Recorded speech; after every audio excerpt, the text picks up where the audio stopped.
जय श्री गणेश दोस्तों, हमारे चैनल व्रत कथा नियम में आपका हार्दिक स्वागत है। दोस्तों, आज हम आपको गुरु पूर्णिमा की कथा सुनाएंगे। आप इस कथा को ध्यान पूर्वक सुने, इससे आपको गुरु कृपा प्राप्त होगी। गुरुर ब्रह्मा गुरुर्विष्णु गुरुर्देवो महेश्वरा गुरुर साक्षात परब्रह्म तस्मै श्री गुरुवे नमः। महाभारत 18 पुराण सहित ब्रह्म सूत्र जैसे अद्वितीय वैदिक साहित्य दर्शन के रचयिता ऋषि पराशर के पुत्र महर्षि व्यास जी की गणना भगवान श्री हरि विष्णु जी के 24 अवतारों में की जाती है। महर्षि व्यास जी का जन्म त्रेता युग के अंत में आषाढ़ मास की पूर्णिमा के दिन हुआ था। वह पूरे द्वापर युग तक जीवित रहे। कहा जाता है कि महर्षि व्यास जी ने कलयुग के शुरू होने पर पृथ्वी से प्रयाण किया। वेद उपनिषद पुराण का प्रयाण करने वाले वेद व्यास जी को पूरी मानव जाति का गुरु माना जाता है। उनके सम्मान में ही हर वर्ष आषाढ़ मास की पूर्णिमा को गुरु पूर्णिमा और व्यास पूर्णिमा के रूप में मनाया जाता है। गुरु पूर्णिमा के दिन शिष्य अपने गुरु की पूजा करते हैं और उन्हें उपहार देते हैं। बहुत से लोग इस दिन व्यास जी के चित्र का पूजन और उनके द्वारा रचित ग्रंथों का अध्ययन करते हैं। मठों और आश्रमों में लोग ब्रह्मलीन संतों की मूर्ति और समाधि की पूजा करते हैं। पौराणिक कथाओं के अनुसार पराशर मुनि भ्रमण के लिए गए थे। रास्ते में उनकी नज़र एक युवती पर पड़ी जिसका नाम सत्यवती था। मछुआरे की पुत्री सत्यवती देखने में बहुत ही सुंदर और आकर्षक थी, लेकिन उनके शरीर से मछली की गंध आती थी, जिस वजह से उसे मत्स्यगंधा भी कहा जाता था। सत्यवती को देखते ही पराशर मुनि का मन विचलित और व्याकुल हो गया। पराशर मुनि ने सत्यवती को संतान प्रदान करने की इच्छा जताई।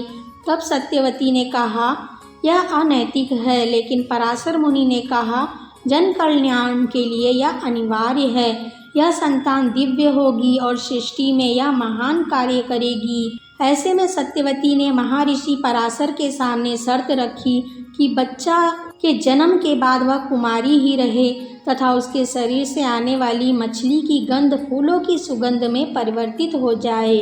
ऋषि पराशर ने सत्यवती की यह शर्त स्वीकार कर ली और उससे तथास्तु कहा। उनके तथास्तु कहते ही सत्यवती के शरीर से आने वाली मछली की गंध समाप्त हो गई और उनके शरीर से सुगंध आने लगी। समय आने पर सत्यवती के गर्भ से वेदों में पारंगत एक पुत्र हुआ। जन्म होते ही वह बालक बड़ा हो गया और अपनी माता से बोला, हे माता, जब भी तुम मुझे याद करोगी मैं उपस्थित हो जाऊंगा। इतना कहकर वह तपस्या करने व्यापायन द्वीप में चले गए। कठोर तप के कारण उनके शरीर का रंग काला हो गया, जिस कारण उन्हें कृष्ण द्वापायन कहा जाने लगा। आगे चलकर वेदों का विभाजन करने के कारण वह वेद व्यास के नाम से प्रसिद्ध हुए। हमारे शास्त्रों के अनुसार महर्षि व्यास जी त्रिकालज्ञ थे तथा उन्होंने दिव्य दृष्टि से पहले ही जान लिया था कि कलयुग में धर्म क्षीण हो जाएगा। धर्म के क्षीण होने के कारण मनुष्य नास्तिक, कर्तव्यहीन और अल्प आयु हो जाएंगे। एक विशाल वेद का अध्ययन उनके सामर्थ्य के बाहर हो जाएगा।